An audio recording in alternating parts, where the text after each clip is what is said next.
What's going on, ladies and gentlemen, boys and girls, guardians of all ages, Joker back again, once again. And today, ladies and gentlemen, boys and girls, guardians of all ages, we're going to be talking about the casual versus core versus Destiny, and, well, gaming in general argument. Let me start off by saying I don't hate casual gamers. Honestly, I think they get a really bad rap as people who games allegedly need to be dumbed down for. By and large, I don't think this is true. I think your average casual is quite intelligent as the next person, and capable of figuring out the intricacies of a game, provided that game presents them in a clear and intuitive fashion. I think casuals often get thrown under the bus as a catch-all term that also includes people who are quite frankly, just stupid. It's not that casuals couldn't figure out what builds to use in Destiny 1, or any other game for that matter. It's that stupid people couldn't figure it out. And then they choose to blame the game for their lack of understanding because, well, let's face it, that's what stupid people do. Luke would look at me, he never plays a game with me, I'm just not good enough for him or whatever.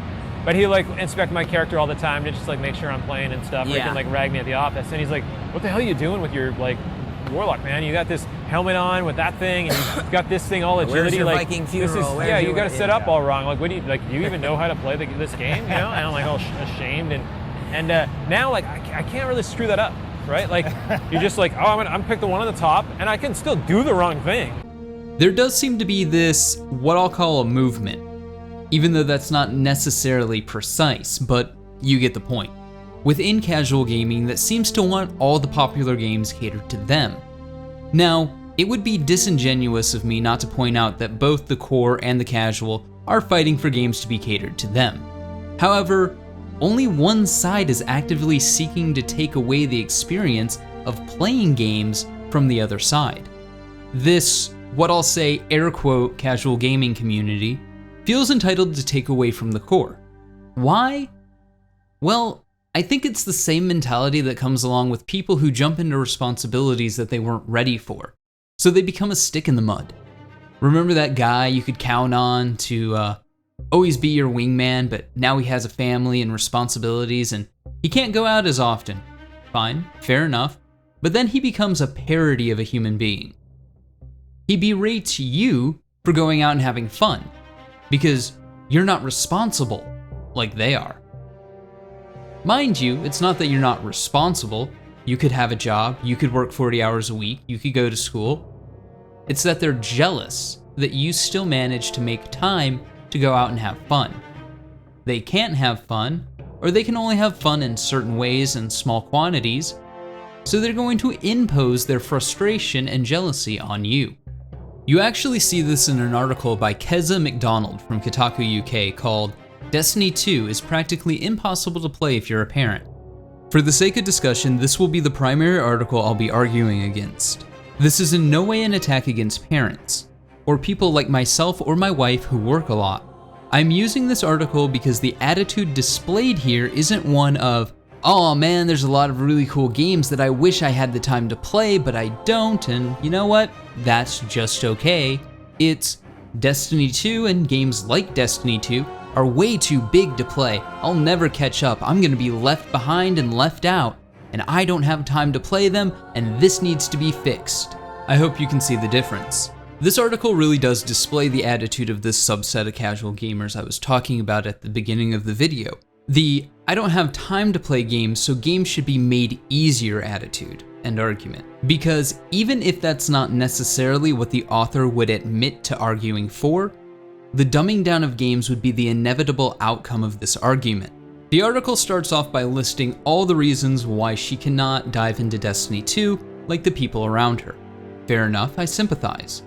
But to act as if Destiny 2 is anywhere near the time commitment like its predecessor or its contemporaries is a joke. Destiny is, after all, an FPS RPG, light on the RPG, with bits of a shared world aspect. It's not an MMO like many people will try and fail to argue, but RPGs still tend to be big games. And even by comparison to other action games or RPGs, Destiny 2 isn't really that big. Towards the middle of the article, the author makes a quip that I think really sets up her mentality and the mentality of this subset of casual gamers in regards to longer and more difficult games. I nipped into the Crucible for the first time over the weekend and got totally monstered by a bunch of people with a power level of 250 plus. The game's only been out for a week, I found myself yelling. Don't you people have jobs? That's kind of an interesting and telling way to look at this. One, Destiny 2 has a huge demographic being a T-rated game, so the people playing it are going to be all over the spectrum, from people that work, to people that don't work, to people that stay at home, to people who work at home, to people who go to school, to people who do this, that, and the other, etc., etc., etc. It's just a really weird thing to get upset over, and it's kinda telling, because it shows more jealousy on the author's side than anything wrong with the people who are 250 plus. Because that is something that is fairly achievable, an hour or two after you finish the campaign, if you understand how the systems work. It all goes back to the concept of work smart, not hard. Most people who have played Destiny for any significant amount of time are going to have a fair idea of how to level up. Save your tokens, your planetary materials, your weaponsmith parts, don't do any milestones, get to that 200 to 250 range, start turning things in, then boom, you're 270, do the events, then boom, you're 280 or 290 depending on the luck of the draw.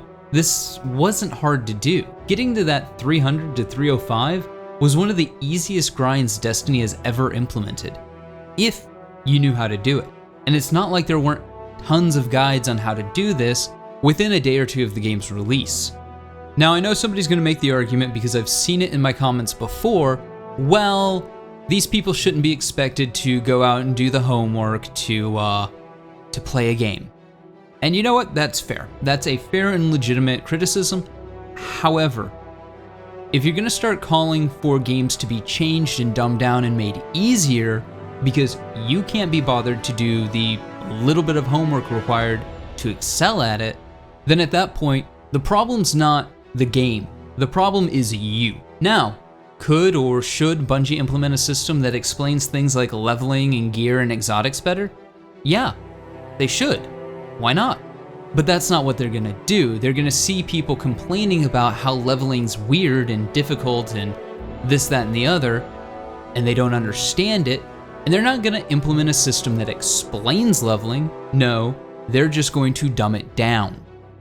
The only solution to our author's problem of not being able to dive into Destiny 2, because as she states in the article, my issue isn't the time that it takes to level up in Destiny 2 or complete the campaign. I'll get there, eventually. And I'm sure I'll have fun along the way. But by then, most of my friends will have moved on to something else. You get the Destiny mega fans, but most people will play this for a month or two, then get bored. Maybe pop back for DLC. The whole point of Destiny is a shared social experience. So it's not just that Destiny requires a giant chunk of time up front to get anywhere near the real game, but that it requires it in a squeezed time frame. Literally, the only way to fix this in any game that requires a modicum of time investment is to A, sell level boosters and allow people to just buy everything from a cash shop, or B, dumb the game down even further, strip out most of the mechanics, or C, just not have an endgame at all, which many people playing Destiny 2 right now would argue is what happened. There is no real endgame to Destiny 2. One anecdote that she recounts in the article reads, "An old dear pal gently declined my request to join his clan, because I won't be playing it seriously enough," which, although true, is a pretty damning summary of my situation. I'm dead weight now. I'll never catch up. First, it sounds like the author needs to get new friends. This one sounds like a bag of dicks. Second, there will be months and months between content drops. Between vanilla Destiny 2 and the Curse of Osiris will be like 3 months. Between Osiris and Rasputin, which is sometime in spring, maybe, is another 3 months at least. If it comes out in the same time frame as House of Wolves did, then that's 5.5 months. There's plenty of time to catch up. But as she said, my issue isn't the time it takes to level up in Destiny 2 or complete the campaign. I'll get there eventually, and I'm sure I'll have fun along the way. But by then, most of my friends will have moved on to something else. So what do you want? No, really, there's no way to fix that.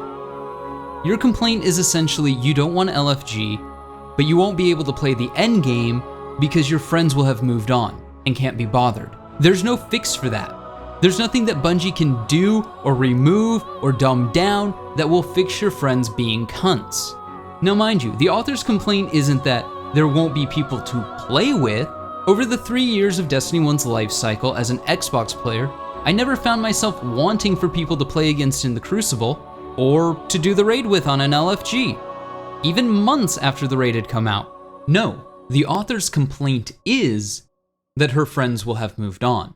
And I think that's a fair point to point out, because I think this is the second crux of most casual gamers who fall into this subset's argument. Their friends will have moved on. This isn't something raid matchmaking will fix, or Nightfall matchmaking will fix. This is a personal problem. There's no system that will ever be able to fix that. I'm sorry you can't keep up. I'm sorry your friends are so shitty that they can't be bothered to play a game with you just because they've already moved on. There's nothing you can dumb down, or strip out, or take away, or simplify that is going to change that is going to fix that. The only way I can imagine even coming close to a solution for this is having the story mode be 3 or 4 hours long, and by the end of that 3 or 4 hour story mode, you have everything and your max level, so there's no point to the game. It might as well just be a first-person shooter. Or, as I said before, you could sell everything in the cash shop, exotics, legendaries, armor, weapons, level boosters, it doesn't matter, just sell it all. You can turn Destiny into pay to win, but nobody really wants that. It appears more and more like this subset of casual gamers doesn't actually want to play video games or games like Destiny, and more like they want to be part of the cultural phenomenon that is playing Destiny or video games in general.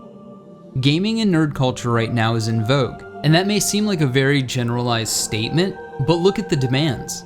Look at the changes that are being made to games in general in order to appeal to this casual audience. The irony here, of course, is in order to cater to somebody like Keza McDonald, what a game like Destiny would have to become, what it has become, is not what made Destiny originally popular, nor is it what sustained Destiny during these long content droughts. And ultimately, that's what ends up killing games, which maybe that's what they want. If the game's dead, then it's not popular. Not everybody around them's playing it, so they don't feel left out. Who knows?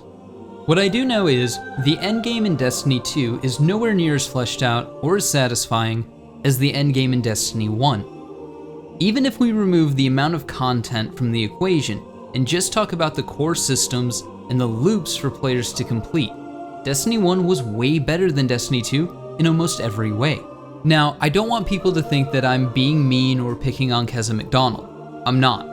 I'm quite sympathetic to her problem. Her article, however, does illustrate the finer points of every core versus casual argument I've ever heard, which seems to boil down to the core saying, I want deep, interesting, complex games with lots of replayability, and I want my time and skill rewarded. Where the casual argument is, games, all games, should be made to be more convenient to fit into my life, because I don't have a lot of time.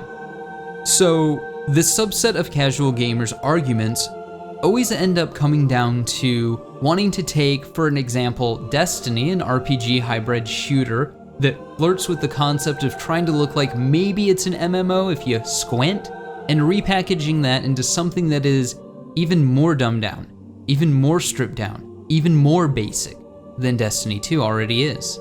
This is why I keep coming back to Destiny 2 for those of you who don't quite get it. Because Destiny 2 is, in many respects, the king of the gaming castle, like Call of Duty was for years, like it or not. And other games will follow in its footsteps, becoming increasingly easier and dumbed down. Again, we've already seen this with Call of Duty, and a lot of games changing or being created to appeal to this Call of Duty casual audience. These people who seem to be the kind of gaming equivalent of the fair weather friend, the fair weather gamer, the funny thing or the tragedy here is that Bungie has actually made a great effort to make the endgame of Destiny 2 accessible to newer casual players with the guided games feature. Sure, it has a lot of hiccups, it is in beta after all, and that's what happens, but it was a great idea. Implemented poorly, but welcome to Destiny. The problem is, with the way Destiny 2 is designed, the way the endgame has played out, it doesn't incentivize core players to stay around and help people raid after the first few weeks. If you don't have a deep, rewarding endgame, if you don't have that grind, if you don't have reasons for players to stick around after they've beaten the endgame, if all the loot is the same, or if all the endgame loot is lacking, once you have everything that you want, there's no reason to run Nightfalls for every week.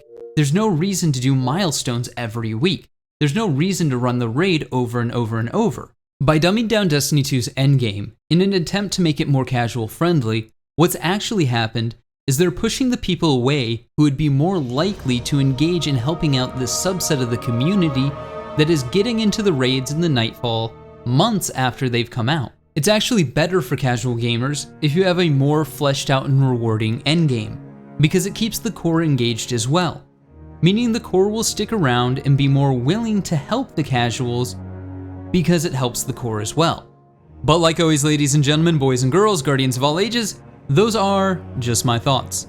Let me know yours in the comments below, and like always, stay frosty.